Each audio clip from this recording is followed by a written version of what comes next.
सुधाकर सिंह सबसे पहले तब चर्चा में आए थे जब नीतीश सरकार में कृषि मंत्री रहते हुए विभाग के भ्रष्टाचार पर आक्रामक थे। सुधाकर सिंह को उस समय नीतीश मंत्रिमंडल छोड़ना पड़ा था। अभी उन्होंने खास तौर पर वरिष्ठ कहे जाने वाले IAS अधिकारियों पर उंगली उठा रखी है। आनंद किशोर को वह मेधा घोटाला के ऑफिशियल हेड के रूप में चिन्हित करते हुए आरोप लगा रहे हैं। उन्होंने यह भी कहा कि वह अभी मुख्यमंत्री सम्राट चौधरी के साथ घूम रहे हैं, जबकि मेधा घोटाला में उनको सलाखों के पीछे होना चाहिए। सुधाकर सिंह ने कहा, बापू परीक्षा भवन में परीक्षा संचालन और तकनीकी सिस्टम के लिए जिन 2 संस्थाओं को कॉन्ट्रैक्ट दिया है वह संदिग्ध हैं। सरकार के संसाधन से वह परीक्षा संचालन करते हैं और दरअसल आनंद किशोर के साथ मिलकर यह आउटसोर्स किए गए संस्थान खुद परीक्षाओं की गड़बड़ी के लिए जिम्मेदार हैं। सांसद सुधाकर सिंह ने सरकार पर उंगली उठाते हुए कहा है कि बिहार स्कूल बोर्ड में टॉपर बनाने का घोटाला चलता है।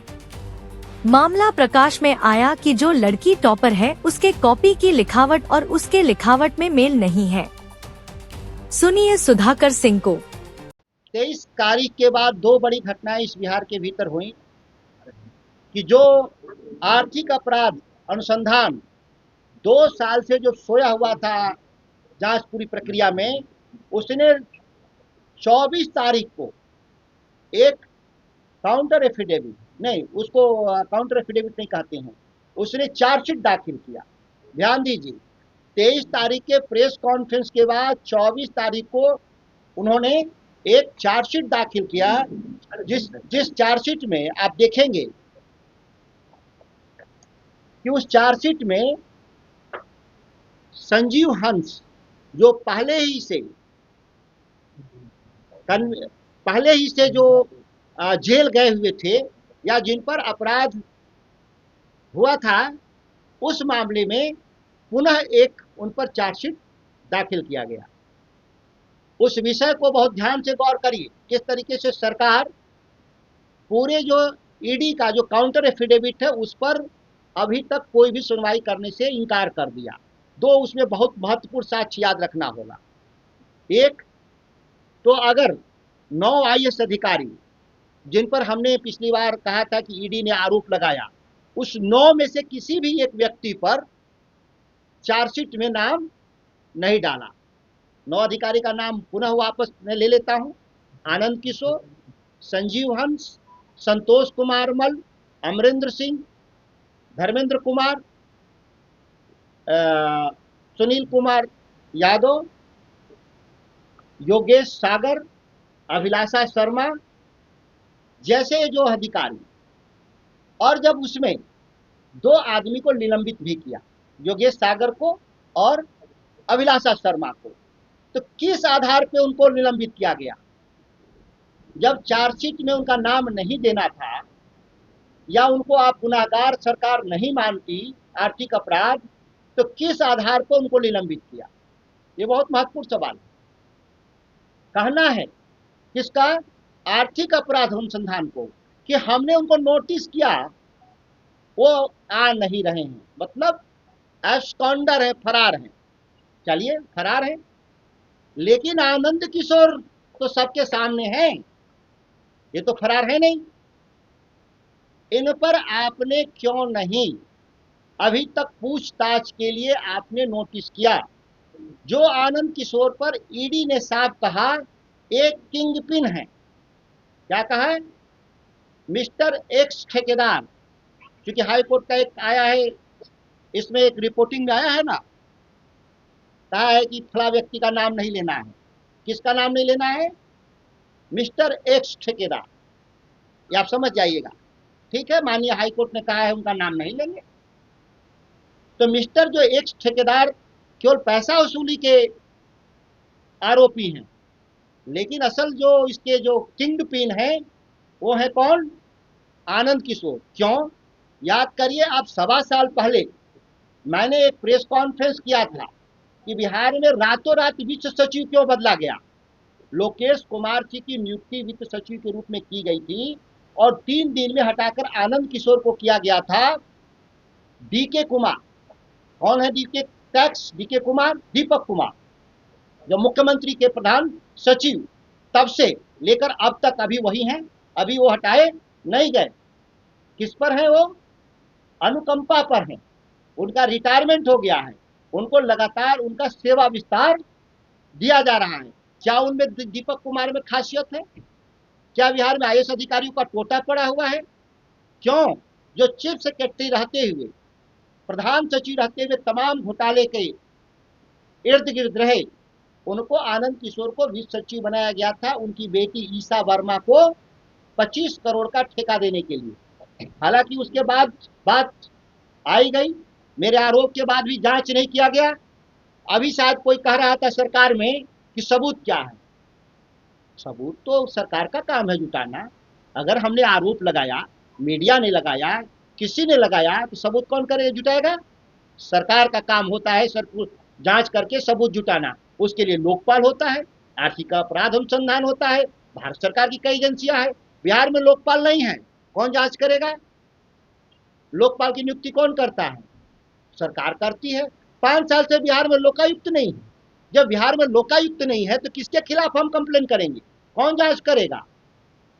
तो इस तरीके का जो एक संदिग्ध पूरे बिहार भर में जो माहौल बनाया है सरकार के स्तर पे, शीर्ष के स्तर पे। अब कह रहे हैं लोग कि आनंद किशोर पर क्या साक्ष्य है? साक्ष्य यही है कि जो मुमुक्षु चौधरी जेल में है, उसने साफ शब्दों में कहा कि 25 लाख रुपए का एक पोस्टिंग कराया इन्होंने, 25 लाख रुपए दिए, और एक 40 लाख का पोस्टिंग कराया, 40 लाख दिए। यही सबसे बड़ा किंग पिन होता है, जो आपराधिक कृत्य के अधिकारियों की पोस्टिंग कर रहा हो। लालू जी पर चारा घोटाले में क्या आरोप था, क्यों सजा हुआ? आप चूंकि नौजवान पत्रकार हैं, उस समय नहीं रहेंगे, पुराने लोग होंगे, पूछिएगा। उन पर पैसा लेने का आरोप नहीं था, उन पर आरोप ही था कि चारा घोटाले के मुख्य अभियुक्त के को आपने सेवा विस्तार दिया था। तो जब लालू प्रसाद जी को सेवा विस्तार के आधार पे सजा हो सकती है, तो इस घोटाले में शामिल जो तमाम अधिकारी हैं, जो इसमें कई लोग सेवा विस्तार पर हैं, जैसे तारणी प्रसाद के पास कितना नगद मिला? 11 करोड़। कितना? अभी तो हाल ही की बात है ना। इस मामले के अभियुक्तों में से तारणी प्रसाद के घर पे 11 करोड़ मिला। तारणी प्रसाद क्या थे? सेवा विस्तार पे नौकरी में थे। सेवा विस्तार किसने दिया? बिहार का मुख्यमंत्री दिया। तो सवाल यह है कि मुख्यमंत्री से आपने कोई पूछताछ किया? जब आपके पास साक्ष्य था ईडी के पास, और ईडी का भी खेल देखिए, ईडी कब सक्रिय थी? 21-22 में सक्रिय हुई। जब तेजस्वी जी और नीतीश कुमार जब सरकार बना लिए, तो सरकार को कैसे पाला बदल हो, नीतीश कुमार को भाजपा में लाया जाए, इस पाला बदलने के लिए ईडी ने लगातार बिहार में कितने छापामारी किए? दर्जनों छापामारी हुआ। और जब ही नीतीश कुमार भाजपा के साथ चले गए, ईडी फाइल को ठंडे बस्ते में डाल के रख दिया। ईडी कब सक्रिय होती है? जब मिस्टर एक्स ठेकेदार, अच्छा कोर्ट का, तो मिस्टर एक्स ठेकेदार रीशु श्री जाते हैं यह कहने के लिए हाई कोर्ट में कि हुजूर हमको बेल दिया जाए। और जब बेल देने जाते हैं तो ईडी एक काउंटर एफिडेविट 273 पेज का दायर करती है, जिसमें सभी अधिकारियों के साक्ष्य देते हैं। क्या इसमें लिखा है? इसमें लिखा है कि नगर आवास विभाग और नमामि गंगे परियोजनाओं में व्यापक पैमाने पर घोटाला हुआ, और इसमें 265 करोड़ रुपया ऋषि श्री के पास गया, और ऋषि श्री ने अधिकारियों को दिया। किन अधिकारियों को दिया? नगर विकास विभाग के अधिकारियों को, राजनीतिक नेताओं को, और वित्त विभाग के अधिकारी को दिया। लिखा है कि नहीं? तो वित्त विभाग का कौन अधिकारी है? वित्त सचिव कौन है? आनंद किशोर। 10 दिन पहले तक बिहार के वित्त सचिव कौन थे? आनंद किशोर, जिनके बारे में मैंने 1.5 साल भी पहले कहा था कि यही असल घोटाले के सबसे मुख्य कर्णधार हैं। और जहां जहां गए, जहां जहां चरण पड़े, वहां वहां बंटाधार। ये जहां जहां साहब के चरण पड़े, वहां वहां उन्होंने बंटाधार किया। ये मैं उन पर आता हूं, दूसरे विभाग का, शिक्षा विभाग का भी आऊंगा। पहले हम उसमें चैट में लिखा था, हम संतोष कुमार मल पे एक अलग से भी पीसी करेंगे हर अधिकारियों पे मोटा मोटा जत्था है। इसीलिए आपका समय भी बहुत सीमित है, इसीलिए प्रेस कॉन्फ्रेंस अगले 1 से 1.5 महीना में लगातार होंगे। हर 10 दिन 5 दिन पर जो हम साक्ष्य हमारे पास आते जा रहे हैं, यह हमारा पूर्णतः आनंद किशोर पर चार्जशीट है। और इस चार्जशीट में लालू प्रसाद जी पर जिस आधार पर उनको सजा किया गया था, उससे कई गुना ज्यादा ये बड़ा घोटाला है। वो कुछ 900 करोड़ का आरोप था, और ये कितना का आरोप है? यह केवल नमामि गंगे और शहरी आवास विभाग को देख लें तो 20 से 25 हजार करोड़ का है। और 20 से 25 हजार करोड़ एक अधिकारी बीच में छोड़ के गया था नौकरी आईएएस का, इसका नगर का था, कौन सुमन था, वह आरोप लगाते हुए यहाँ से गया। हालांकि वो भी शरीफ आदमी नहीं था, वो भी बेईमान आदमी था, लेकिन वो विवाद उसका हुआ मंत्री से, मुख्यमंत्री से बंटवारे को लेकर के, तो नौकरी छोड़ करके वो निकल लिया। वो बाद में नेतागिरी भी करता, उसके लिए अलग मेरे पास आरोप पत्र तैयार है, उसका हम बाद में हिसाब करेंगे। लेकिन वो तो कह के गया था कि ये सब बेईमान है, हालांकि वो खुद बेईमानी में शामिल था। हाँ, कुछ उसका नाम था अनुपम सुमन कुछ करके था, उसके बारे में हम अलग से चार्जशीट तैयार किए हैं। हाँ, ये मेरा चार्जशीट है, इसको सरकार खारिज कर दे। मैं एक मेंबर ऑफ पार्लियामेंट हूँ, और जितनी बात मैं यहाँ कह रहा हूँ, हम सत्यापित तरीके से कहने के लिए तैयार हैं। अगर कोर्ट में कोई जाना चाहे सरकार और अधिकारी तो मेरे खिलाफ कोर्ट जाए, तो हम सारे दस्तावेज कोर्ट को भी देने को तैयार हैं। इसलिए यह कोई मेरी बात मनगढ़ंत नहीं है, और कोई ऐसा मेरा आरोप नहीं है जो जिसका दस्तावेज मेरे पास नहीं हो। जब चाहेंगे तो अलग से भी हमसे इन दस्तावेजों को आप लोग ले सकते हैं। ऐसा नहीं है कि इतने ही लोग भ्रष्ट है बिहार में, इतने लोग ही बेईमान हैं। कई लोगों ने सवाल किया कि फलाना आदमी का आप नाम क्यों नहीं लिए, उनका क्यों नहीं नाम लिए। हम उन तमाम लोगों से बिहार में अपील करते हैं, जिनका भी आप कागज मुझे दीजिएगा, हम उस पर सख्त कार्रवाई और प्रेस कॉन्फ्रेंस के लिए तैयार हैं, हम पीछे नहीं हटेंगे। हाँ, लेकिन हम बिना साक्ष्य और बिना पेपर का हम किसी व्यक्ति पर बेईमान होते हुए भी आरोप इसलिए नहीं लगाना चाहते कि कल के दिन कोर्ट में हम उसको सत्यापित न कर पाए। आनंद किशोर और इनसे संबंधित दीपक कुमार या इनसे नीचे संबंधित जो 9 आईएएस अधिकारी हैं, इनके खिलाफ सत्यापित हमारा दस्तावेज था। मैं 4 दिन बाद 4 तारीख को फिर प्रेस कॉन्फ्रेंस करूंगा। वह दूसरे डिपार्टमेंट का घोटाला का मसला है, वो है लोक स्वास्थ्य अभियंत्रण और ग्रामीण कार्य विभाग में पिछले 1.5 से 2 साल के भीतर कम से कम 40,000 से 50,000 करोड़ की योजनाओं में वही 5 से 7% के आधार पर लोगों ने टेंडर बांटने का काम किया। उसके पास दस्तावेजी सबूत है हमारे पास, उसको लेकर के हम उम्मीद करते हैं कि 4 तारीख तक हमारा वो कागज तैयार हो जाएगा। मैं करता स्तर पे धरना दिए हैं इसी महीना में, हम लोग जिला स्तर पे हम लोग ने धरना दिया है इसी महीने में, जिला स्तर पे भी।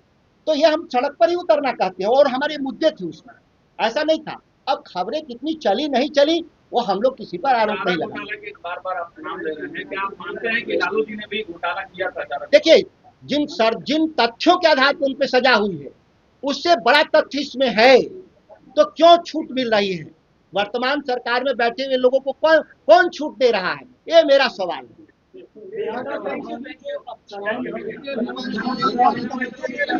एकदम बिहार सरकार बकायदा प्राइम पोस्टिंग दे रही है। जब इस तरह के मामले में फंसे हुए अधिकारियों की जब प्राइम पोस्टिंग हो रही हो, तो सरकार का संरक्षण प्राप्त है इसमें। अब तो मुख्यमंत्री के साथ कल घूम रहे थे आनंद किशोर, कल देवघर के पास में इको पार्क बनाने के लिए दोनों साथ घूम रहे थे। सवाल यह है कि जो अभियुक्त हैं, जिन पर जांच होना चाहिए, जिनको जेल में होना चाहिए, उनके साथ मुख्यमंत्री घूम रहे हैं, तो इसको क्या कहा जाए? अब हम कैसे भरोसा करें राज्य के मुख्यमंत्री पर कि गुनाहगार अपराधी के साथ घूम रहे हो? जांच घोटाला की बात आपने की, इंटर की बात कर रहे थे कि मैट्रिक की बात कर रहा हूँ। इस बार भी वो लड़की जो टॉप कर रही थी, वो उसके बदले में दूसरा कोई एग्जाम दिया था, और जो टॉप 10 टॉपर का जो जांच करते हैं कि कोई विवाद न हो, तो उसमें जांच में उस लड़की से जब रिटर्न लिखवाया गया, क्योंकि इंटरव्यू में बात करने में फेल कर गई। मैं वो लोग समझ रहे हैं जो घोटालेबाज हैं, जितनी बात हम कर रहे हैं। नाम इसलिए नहीं लेंगे उस बच्ची का क्योंकि उस पर एक बच्ची है और सरकार की विफलता है, नहीं बता रहे हैं। ये आरोप कोर्ट चले, हम लोग उसमें भी लाके कागज दे देंगे, क्योंकि हम उसका करियर खत्म नहीं करना चाहते, लेकिन सिस्टम में फेलियर है, ये मैं कह रहा हूँ। वो लड़की भी हो सकती, कल लड़का भी हो सकता है, कल हम भी हो सकते हैं। ये मैनेज हो रहा है कि बायोमेट्रिक अटेंडेंस को कैसे बाईपास करके नकली परीक्षार्थी पुलिस में भी पकड़े गए, नीट में भी पकड़े गए। ये जो हो रहा है, ये बायोमेट्रिक्स कंपनियों को कौन नियुक्त किया है बिहार में? वो आनंद किशोर है। इनोवेटिव कंपनी है जो, जिसका कंपनी का नाम है एक टीसीएस आयोन कंपनी है। ये दो कंपनियां हैं जिनको इन्होंने बिहार में मेधा घोटाले और नौकरी घोटाले के लिए बाकायदा डिजाइन किया, वो आनंद किशोर है। आपको यह वीडियो कैसा लगा कमेंट बॉक्स में अपनी राय जरूर दें। चैनल को लाइक और सब्सक्राइब जरूर करें। धन्यवाद।